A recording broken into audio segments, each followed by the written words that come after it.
اللہ الرحمن الرحیم۔ السلام علیکم ڈیئر اسٹوڈنٹس، میں ہوں محمد علی ڈار اور یونیک آن لائن لیکچر کے سلسلے میں جو تدریس کا سلسلہ آپ کے ساتھ چل رہا ہے اس کا ایک نیکسٹ لیکچر میں آپ کی خدمت میں حاضر ہوں۔ ڈیئر اسٹوڈنٹ، ہم لوگ سید سلیمان ندوی رحمۃ اللہ علیہ کا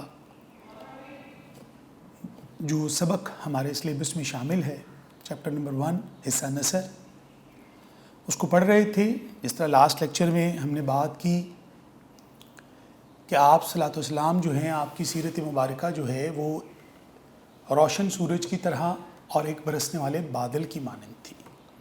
یہ ہمارا لاسٹ ٹاپک بیٹا ہم نے پڑھا تھا۔ اسی ٹاپک کو ہم آگے لے کے چلیں گے۔ مطلب ہم نے یہ پڑھا کہ آپ صلی اللہ علیہ وسلم جو تھے وہ پوری انسانیت کے لیے رحمت بن کر آئے تھے۔ کسی مخصوص علاقے، خطے، قوم یا قبیلے کے لیے آپ کی ذات مختص نہیں ہے، یعنی آپ کی ذات بابرکت تمام جہانوں کے لیے آپ کو رحمت للعالمین بنا کر بھیجا گیا۔ اور یہاں پر جناب سید سلیمان ندوی رحمۃ اللہ علیہ نے آپ کی سیرت کے اوپر روشنی ڈالتے ہوئے آپ کو دو چیزوں سے تشبیہ دی۔ ایک برسنے والے بادل کی طرح، جیسے بارش برستی ہے تو ہر علاقے کو سیراب کرتی ہے، اسی طرح چمکتے ہوئے سورج کی طرح کہ جب سورج کی روشنی نکلتی ہے تو ہر چیز اس روشنی سے منور ہو جاتی ہے۔ تو اس طرح آپ کی تعلیمات کے نتیجے میں عرب معاشرہ جو اندھیرے میں ڈوبا ہوا تھا، جو بنجر ہو چکا تھا، جو جہالت اور گمراہی کی اتھاہ گہرائیوں میں گر چکا تھا، آپ کی تعلیمات کے نتیجے میں اس میں زندگی کی ایک نئی روح پھونک دی گئی۔ اور آپ صلی اللہ علیہ وسلم نے ایک عرب معاشرے میں ایک ایسا معاشرہ، ایک ایسا نظام قائم کر دیا جو خدا کی محبت حاصل کرنے والوں کے لیے ایک بہترین مثال بن گئی۔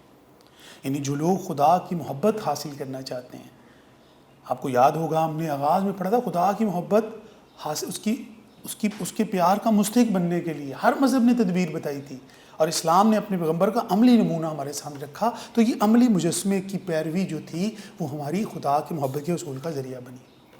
تو یہاں اس مثال کے ساتھ آگے جناب سید سلیمان ندوی لکھتے ہیں کہ بہتی میں مثالیں دی گئی تھیں جو ہم نے لاسٹ ٹائم بھی ذکر کی کہ آپ ابر بارہ تھا جو پہاڑوں اور جنگلوں، میدانوں اور کھیتوں، ریگستانوں، ہر جگہ، ہر باغ پر برستا اور ہر ٹکڑا اپنی استعداد کے مطابق سیراب ہو رہا تھا۔ قسم قسم کے درخت، رنگ برنگے پھول اور پتے جم رہے تھے اور اگ رہے تھے۔ یعنی ہر طرح کی چیزیں، یعنی بارش جب برستی ہے تو ہر چیز کو سیراب کرتی ہے۔ اس میں ریگستان، پہاڑ، دریا، سمندر، ہر چیز اس سے تابش اور اس اپنی استعداد کے مطابق اس میں سے پانی لے رہی تھی، جس کی میں نے مثالیں بھی آپ کو دی کچھ۔ تو آج ہم اس کا اگلا حصہ ڈسکس کریں گے کہ بادشاہ ہو گدا ہو، گدا بھیک مانگنے والا، امیر ہو، حاکم ہو یا محکوم، حاکم حکمران، محکوم جو ان کے زیر اثر آتے ہیں، قاضی ہو، گواہ ہو، فیصلہ کرنے والے ہوں، گواہی دینے والے ہوں، افسر ہوں یا عام سپاہی ہوں، استاد ہو، شاگرد ہو، عابد اور زاہد ہوں، کاروباری ہوں، غازی یا ہو یا شہید۔ غازی وہ شخص ہوتا ہے جو میدانی جنگ سے زندہ لوٹتا ہے، اور شہید وہ ہوتا ہے جو اپنی جان اس راستے میں قربان کر دیتا ہے۔ توحید کا نور، اخلاص کی روح، قربانی کا ولولہ، خلق کی ہدایت اور رہنمائی کا جذبہ، بالآخر ہر کام میں خدا کی رضا طلبی کا جوش ہر ایک کے اندر کام کر رہا تھا۔ یعنی آپ صلی اللہ علیہ وسلم کی اس تعلیمات کے نتیجے میں، آپ کی رہنمائی کے نتیجے میں، آپ کی پیروی، آپ کے نقش قدم پر چل کر جو معاشرہ تشکیل پایا، اس کی یہ مختلف حیثیتیں ڈسکس کی گئی ہیں۔ بادشاہ ہیں، غریب ہیں، امیر ہیں، دولت مند ہیں، قاضی ہیں، سپاہی ہیں، عابد و زاہد ہیں، عبادت اور تقوی اختیار کرنا، یہ جتنی مثالیں دی گئی ہیں بیٹا، یہ ان لوگوں کی دی گئی ہیں جو مختلف حوالوں سے ہدایت پا چکے تھے آپ سے، آپ صلی اللہ علیہ وسلم پر ایمان لا چکے تھے، ایک صحابہ کی جماعت، ایک نظام زندگی قائم ہو چکا تھا، مکہ مدینہ میں اسلامی ریاست بن چکی تھی، مکہ فتح ہو چکا تھا، اور لوگوں کے اندر اب یہ سارے لوگ مختلف ہیں، سارے لوگ ایک دوسرے سے مختلف ہیں، مختلف دور دراز علاقوں میں آپ نے خطوط لکھے، اسلام کی ترویج کی، غزوات ہوئے، یہ سارے معاملات ہوئے، اسلام دور دور تک پھیلنا شروع ہو گیا۔ رنگ عربی تھے، اجمی، مختلف لوگ تھے، مختلف زبانیں بولنے والے، مختلف تہذیب و ثقافت والے، جب وہ دائرہ اسلام میں آ گئے تو آپ کی تعلیمات کے نتیجے میں ان میں ایک سمٹری اور ایک پیٹرن آ گیا، کیونکہ عرب معاشرہ تو قبائل میں بٹا ہوا تھا، پھر بت پرست تھے، پھر ان کے اندر برائیاں جس کا ہم نے پہلے بھی ذکر کیا، تو اب وہ سارے لوگ رفتہ رفتہ آپ صلی اللہ علیہ وسلم کی رحمتوں سے ان میں دین اسلام یعنی قرآن اور سنت سے جڑ چکے تھے۔ ان کے اندر خدا کی محبت کے حصول کا جو پیغام آپ لے کر آئے تھے، قرآن جو لے کے آئے تھے، لوگوں کے دلوں میں اتر چکا تھا، اور ان کی سیرت و کردار جو تھی اس معاشرے کی وہ بیٹا تبدیل ہو چکی تھی، وہ پہلے جیسے نہ رہے تھے، وہ ایک بڑے ہی دنیا کے لیے ایک آئیڈیل ماڈل بن چکے تھے۔ آپ نے فرمایا کہ میرے صحابہ ستاروں کی مانند ہیں، ان میں سے جو کوئی تم میں سے جو کوئی ان کی بھی اتباع کرے گا وہ بھی فلاح پائے گا۔ یار اندازہ لگائیے کہ آپ کے تربیت یافتہ صحاب کی خوبی یہ تھی کہ وہ بعد میں آنے والوں کے لیے رہنمائی کا بھی ذریعہ بنتے ہیں، یعنی آپ کی ذات تو تھی ہی، اور آپ کے جو تربیت یافتہ صحابی ہیں وہ بھی اسی نقش قدم پر چلتے ہیں جو رسول اللہ کی زندگی کا عملی نمونہ انہوں نے اختیار کیا تھا۔ تو یہاں پر یہ مثالیں دی گئی ہیں۔ اب ان تمام لوگوں میں جو کچھ بھی ہو، جہاں بھی ہو، یہ فیضان حق سب میں یکساں اور برابر تھا، راستوں، رنگوں اور مذاقوں کا اختلاف تھا، یعنی یہ مختلف ان کے راستے تھے، ان کے رنگ مختلف تھے، ان کے مزاج مختلف تھے، مگر خدا سب کا ایک تھا، قرآن ایک تھا، اللہ کا رسول ایک تھا، قبلہ ایک تھا، ہر رنگ، ہر راستہ، ہر کام سے مقصود دنیا کی درستی، خلق کی ہمدردی، خدا کے نام کی اونچائی اور حق کی ترقی تھی، ان کے سوا کوئی اور چیز ان کے پیش نظر نہ تھی۔ یہ جو لوگ رسول اللہ صلی اللہ علیہ وسلم کے اوپر ایمان لے آئے تھے بیٹا، یہ وہ تمام لوگ جو تھے آپ صلی اللہ علیہ وسلم کی پیروی میں ان کی زندگی کا مرکز کیا بن گیا؟ صرف کیا تھا؟ خلق کی بھلائی، خدا کے نام کی اونچائی، اپنے نبی کے ایک ایک حکم پر ایک ایک عمل کی پیروی، آپ صلی اللہ علیہ وسلم کے بتائے جو کچھ رسول تمہیں دیں وہ لے لو، اور جس بات سے منع کریں اس بات سے باز آ جاؤ، اس اصول پر انہوں نے زندگی بسر کی۔ اور رسول اللہ صلی اللہ علیہ وسلم کی یہ تعلیمات قیامت تک کے لوگوں کے لیے رہنمائی کا ذریعہ بنی، اور آپ کے وہ صحاب جنہوں نے جو آپ کے تربیت یافتہ تھے، ان کی زندگی کا محور و مرکز، ان میں اختلاف ضرور تھا، فرق ضرور تھا، راستوں کا، رنگوں کا، مذاقوں کا مختلف فرق تھا، سماجی امیر بھی تھے، غریب بھی تھے، اوپر ساری مثالیں آپ کے سامنے، ان سب کے باوجود جس چیز پر وہ یونائٹ تھے کہ خدا ایک تھا، رسول ایک تھا، قرآن ایک تھا، قبلہ ایک تھا، ہر کام میں، ہر عمل کے اندر وہ جو عمل کرتے اس کے اندر اس بات کا خیال رکھتے کہ خدا کے نام کی اونچائی ہو، خلق کی بھلائی ہو، اس کے علاوہ ان کو کوئی اور مطمع نظر نہیں تھا۔ اور وہ سب یہ کیوں کرتے تھے؟ اس لیے کہ وہ خدا کی محبت کو حاصل کرنا چاہتے تھے، وہ یہ جان گئے تھے، وہ اس راز کو پا چکے تھے کہ خدا کی محبت حاصل کرنے کے لیے اس کے علاوہ ان کے پاس کوئی اور ذریعہ اور وسیلہ نہیں ہے۔ لا الہ الا اللہ محمد رسول اللہ، یہ وہ کلمہ ہے، اس کلمے کے ساتھ جڑ کر اللہ کی رسی کو مضبوطی سے تھام لو اور تفرقے میں نہ پڑو، اس اصول کے اوپر کاربند ہو کر انہوں نے دین اسلام سے جڑے ہیں، اور ان کا مقصد بھی یہی تھا کہ حق کی سربلندی ہو، جس طرح کہ اللہ کے نبی نے اپنی زندگی گزاری۔ یہ دنیا انسانی مزاجوں اور انسانی صلاحیتوں اور استعدادوں کے اختلاف کا نام ہے۔ دنیا میں تمام انسان مختلف استعداد، مختلف صلاحیتیں، ڈفرنٹ ایبلٹیز رکھتے ہیں،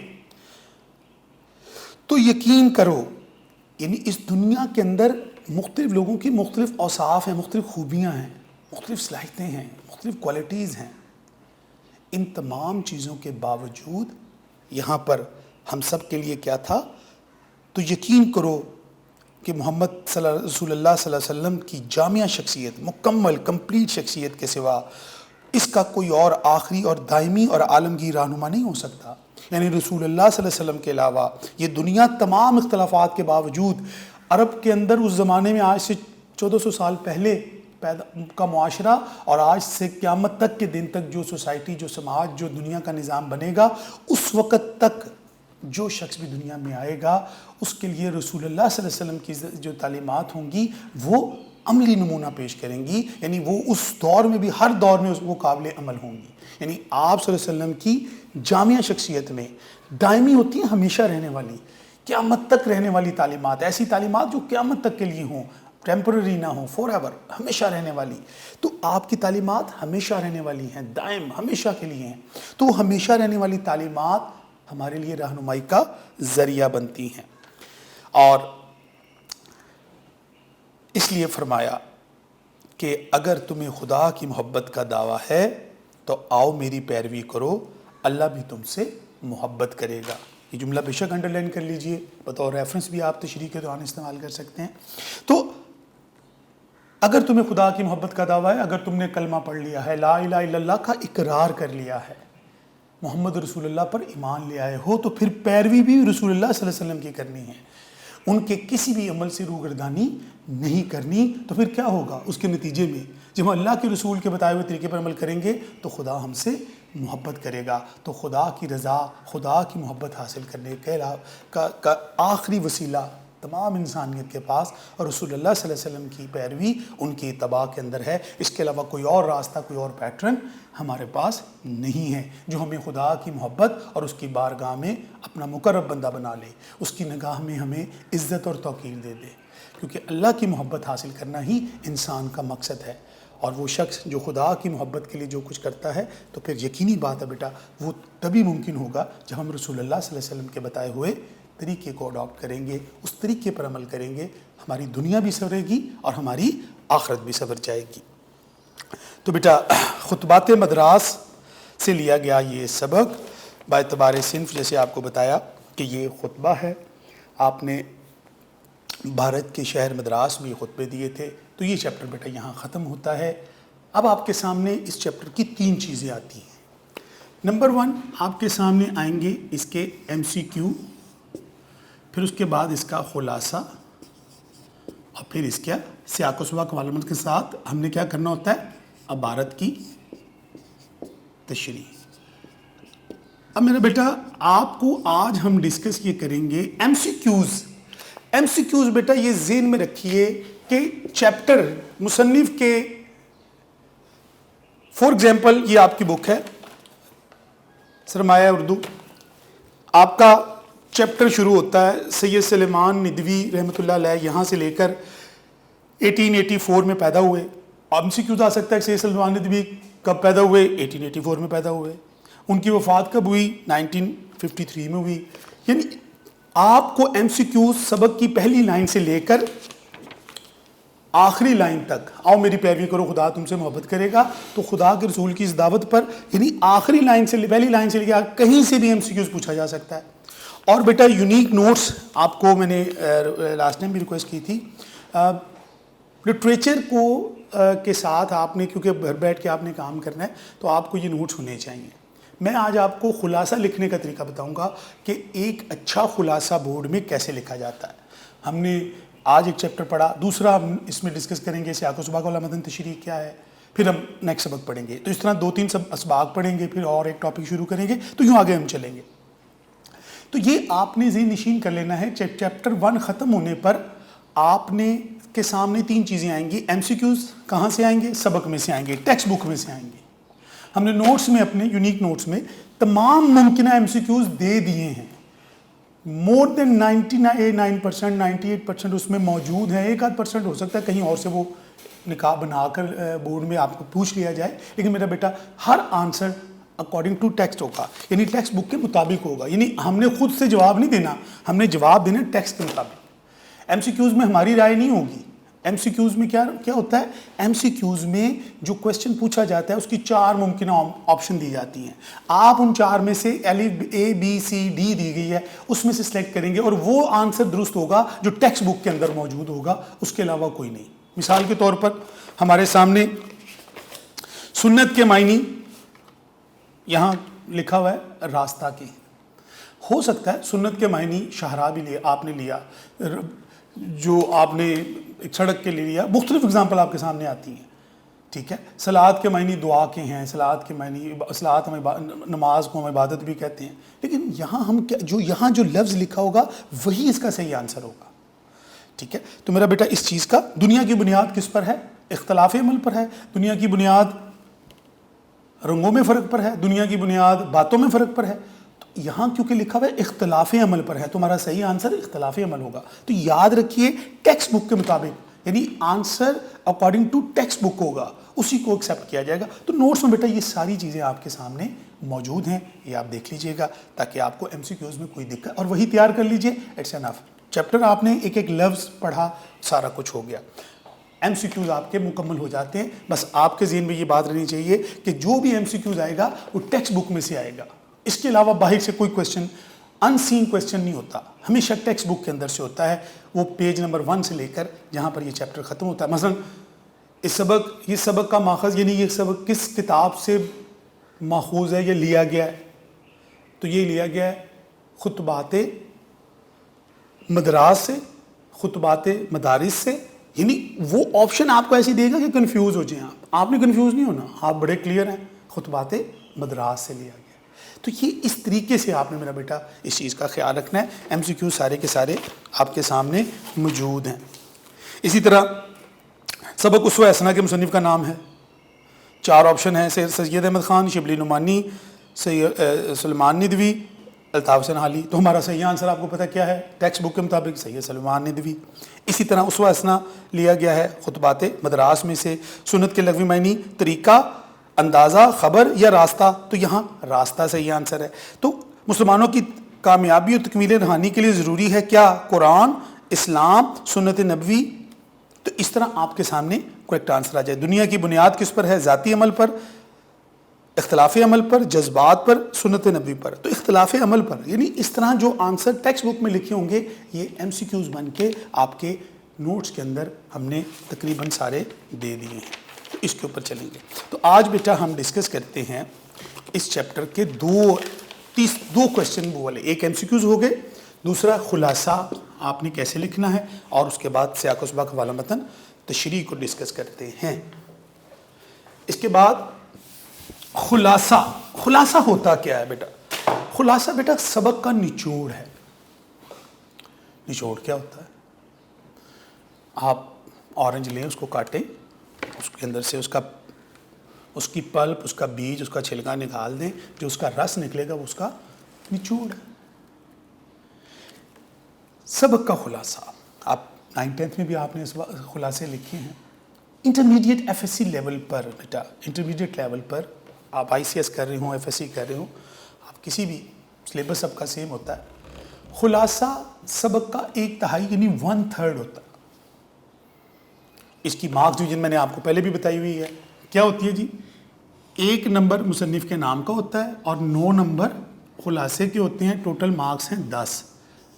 خلاصہ لکھنے کا طریقہ, اب اس کے اندر بیٹا سب سے پہلے آپ ذہن میں رکھیے خلاصے کے یہ جو 9 نمبر ہوتے ہیں, ایکچولی ہمارا سوال کے ٹوٹل مارکس 10 ہیں, خلاصے کے 10 نمبر ہیں, 1 نمبر مصنف کے نام کا ہے, 9 نمبر خلاصہ لکھنے کے ہیں. تو یہ 9 نمبر کیا ہیں بیٹا؟ یہ 3 ابتدائی حصے, یہ جو ابتدائی حصہ ہوتا ہے 3 نمبر اس کے ہیں, 3 نمبر اس کے درمیانی حصے کو آپ نے دیکھنا ہے, اور 3 نمبر ہی آپ کے آخری حصے کے. یعنی ابتدائی حصہ, درمیانی حصہ اور آخری حصہ, یہ تینوں حصوں کے 3 نمبر ہیں. اور جب تینوں حصے آپ پراپر ترتیب کے ساتھ لکھیں گے جس میں غیر ضروری وضاحتی چیزوں کو نکال دیں اور صرف اس میں کیا رکھیں جو مین نچوڑ ہے, جو مین باتیں ہیں, وضاحتوں کو کم کر دیں اور اسی سبق کو ترتیب سے مختصر بیان کرنے کا نام خلاصہ ہے. جیسے میں نے نچوڑ کی مثال دی. پلپ, بیج, چھلکا یہ ہم سائڈ پہ کرتے ہیں, رس اس کا نکال لیتے ہیں. اس سبق میں سے یہ سلمان ندوی نے جو یہ ٹاپک ہمارے سامنے ہے اسوہ حسنہ, اس کو آپ اس میں وضاحتی چیزوں کو شارٹ فارم کرتے جائیے اور ترتیب کا خیال رکھتے ہوئے تینوں حصوں کو ترتیب سے لکھنے کا نام خلاصہ ہے. یہ تینوں حصوں کو آپ نے ترتیب سے لکھنے ہیں تو یہ 9 نمبر بنتے ہیں. اب دوسری چیز, اس کو لکھنے کے لیے پریزنٹیشن آپ نے کیسے بنانی ہے بیٹا؟ یہ یاد رکھیے گا, وہی طالب علم لٹریچر میں کامیاب ہوتا ہے. فزکس, کیمسٹری, میتھ میں آپ نے سوال کیا, آپ کی لکھائی اچھی ہے, آپ کی پریزنٹیشن اچھی ہے, نہیں اچھی, آپ نے صحیح آنسر دیا پورے نمبر. لینگویج میں, لٹریچر میں میرا بیٹا ایسے نہیں ہوتا. وہاں زبان و بیان دیکھی جاتی ہے, لکھائی دیکھی جاتی ہے, پریزنٹیشن دیکھی جاتی ہے. تو یہ ساری چیزیں, پھر کانٹینٹ دیکھا جاتا ہے, پھر اس کی ریکوائرڈ لینتھ دیکھی جاتی ہے, پھر کہیں جا کے آپ کو مارکس ملتے ہیں. ایک بہترین خلاصہ لکھا جائے تو بورڈ میں میکسیمم 10 میں سے 8 نمبر میکسیمم ملتے ہیں, 10 میں سے 10 نہیں ملتی. کیونکہ لٹریچر کے اندر کوئی چیز فائنلائز نہیں ہوتی, 100% نہیں ہوتی. اس کے اندر کہیں نہ کہیں کوئی نہ کوئی ایسا فرق رہتا ہے. اس لیے بہترین لکھنے پر بھی آپ کو